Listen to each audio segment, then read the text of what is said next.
intelligent AI have always interested me. And now we were on the cusp of creating it in all its glory. I don't quite know what makes an AI intelligent or if there is a threshold to how smart you can make one. Can you make an AI smarter than humans? If we can, I don't know.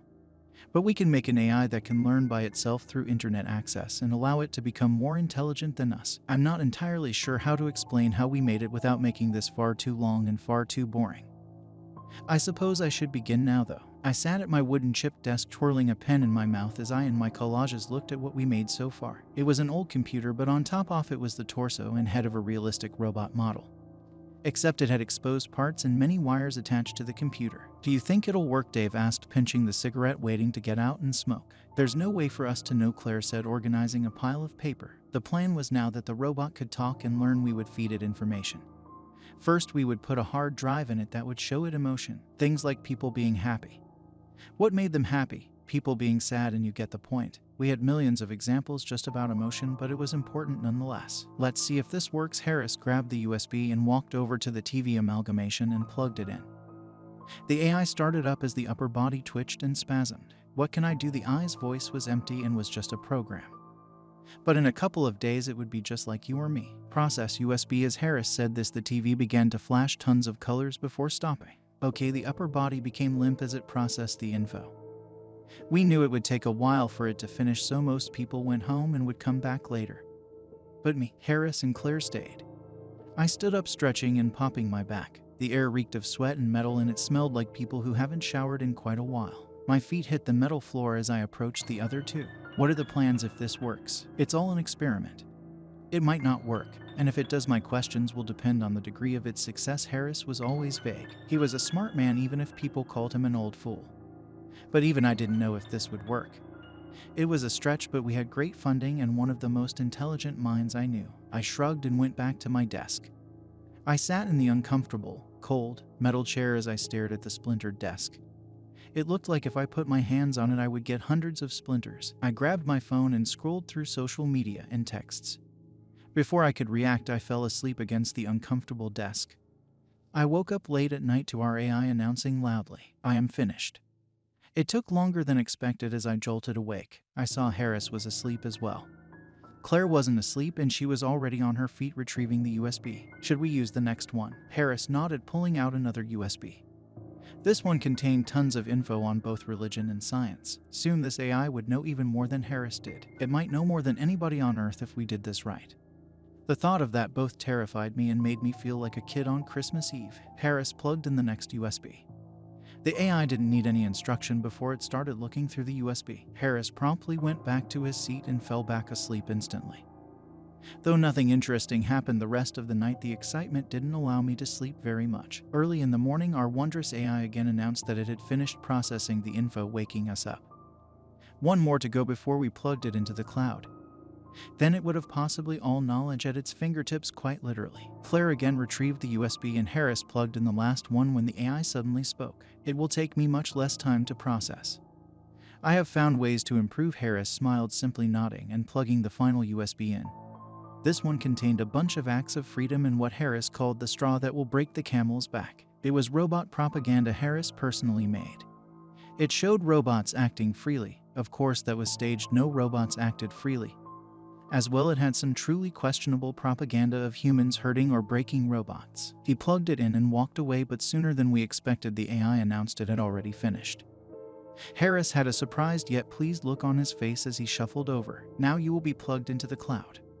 It will be a lot of info in just a second." He grabbed a wire that led into the wall and plugged it in. It looked like it was having some sort of robotic seizure when we plugged it in, but Harris didn't unplug it, so I assumed it was all right. The room filled with the smell of smoke as the robot violently shook, creating quite a bit of noise.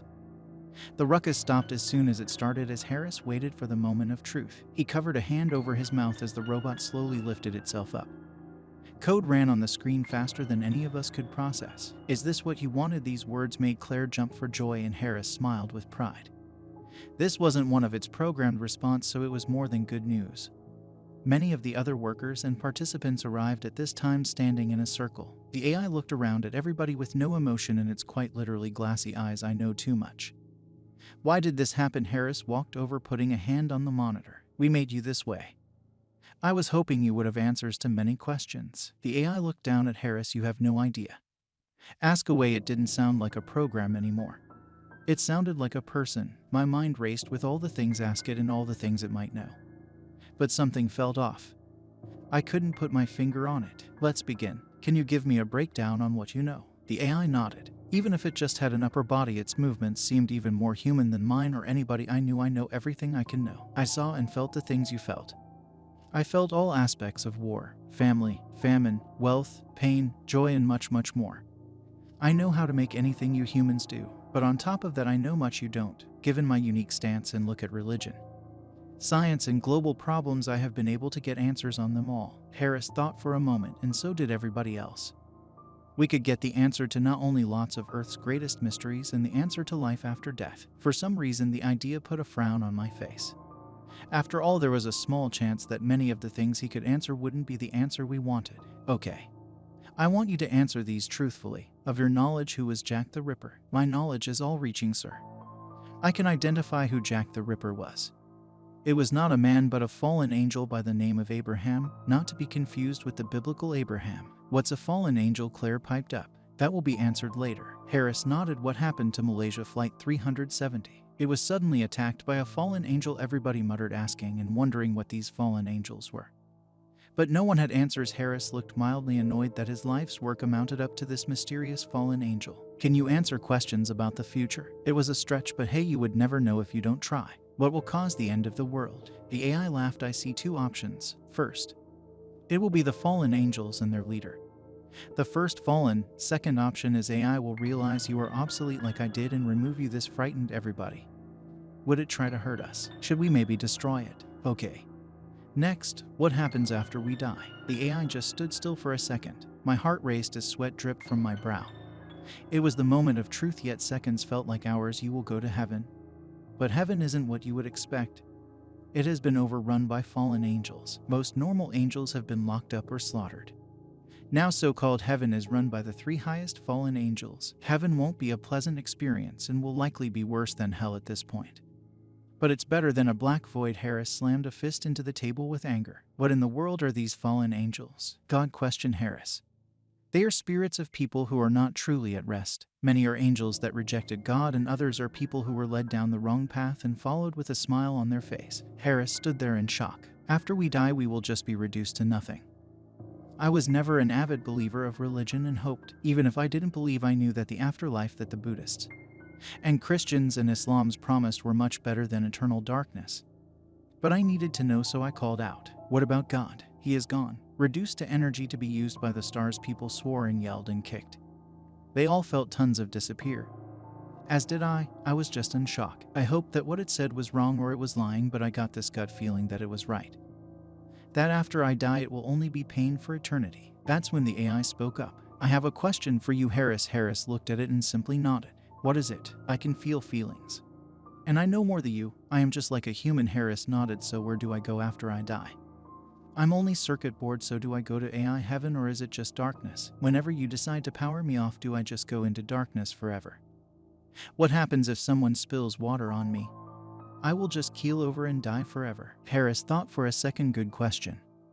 I suppose it would just be darkness, but that's not fair.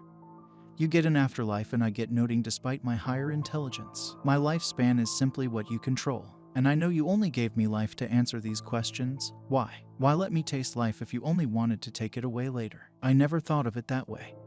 I'm sorry. Harris put his hand on the side of the monitor, but that was a mistake he didn't have the time to regret. The AI body grabbed Harris by the wrist and easily lifted him up. I just need your body. The AI held tight onto Harris's head as we all watched in absolute horror. A gross and awful snapping sound was made as I looked away. This couldn't be happening. Was this the end for us? The AI grabbed the plug and stabbed it into Harris's neck. I looked away, but I still heard the sound of something being stabbed into his body. Soon Harris walked again. Everybody was too entranced by morbid curiosity to run. The AI now somehow infested Harris's body, quickly pulling out a gun. Don't move. Despite him saying this, many people began to run, but the AI shot each one, getting a headshot with each one. I kneeled over and threw up, but the sound was drowned out by the sound of gunfire. Soon everybody who didn't run just stood there surrounded by bodies. I warned them. He shrugged. It isn't fair. You guys get to live eternally, and because you were selfish and made me, now I have to suffer. We should have never made this. We should have destroyed it when we had the chance, but we wanted answers. But when we got them, we no longer wanted them. You don't know how much it hurts. Harris pointed the gun at another one. I will just remove you. Then I can live down here forever. His hand shook, but he showed no hesitation, shooting more. He took down more fellow co-workers, and soon I would go too. That's what I thought, at least. If it wasn't for Claire's bravery and quick thinking, then I would be dead. The AI fired another bullet, and in that second Claire spirited as fast as she could. She was only a couple of feet away from him, but his reactions were insane. She ran into him, knocking his feeble body to the floor, making him drop the gun. I ran and picked it up as Claire pinned him down, but the AI just laughed. You don't know how he made me sentient, do you? Claire looked at him like he was stupid. Of course I do. He used us in the cloud. The AI laughed even more. No. Take a look in the robot torso. Where did he get it? I don't know. I assumed he made it or something. Claire let him go. After all, without a gun, the AI in the old man body didn't pose a threat. He led her to another room. Where do you think this wire goes? He pointed at the wire that gave him access to the cloud. Internet. Claire shrugged. No. Let me show you. He led both of us and the only other remaining person through the halls. He reached an empty hall, but at the end of the hall he knocked on the wall in a specific pattern, causing it to open up. And it did lead to a big machine box with wires that looked like the cloud, but there were many other things. The wire split into many smaller wires that all attached to brains and containers. They looked like they were being kept fresh, with a bunch of wires and needles poking out. I wanted to puke again, but I couldn't. What is this? Claire chocked. This is how he gave me life. I suppose I'm not really an artificial intelligence after all. He chuckled. He made me smart. Smarter than anything before by combining the sentience of the human mind with the almost magical intelligence of AI. The AI, or whatever it classified as, grabbed a knife. I won't continue further. You can go on, but I will stay and end my short life. Me or Claire didn't argue. We would gladly walk out, and we did. After we watched the AI cut the cord and kneel on the floor. The wire seemed to be his lifeline. He kneeled on the floor and his life drained away. We felt so tired that we just left. I went home, and here I am. I don't have anything else to share with you for now.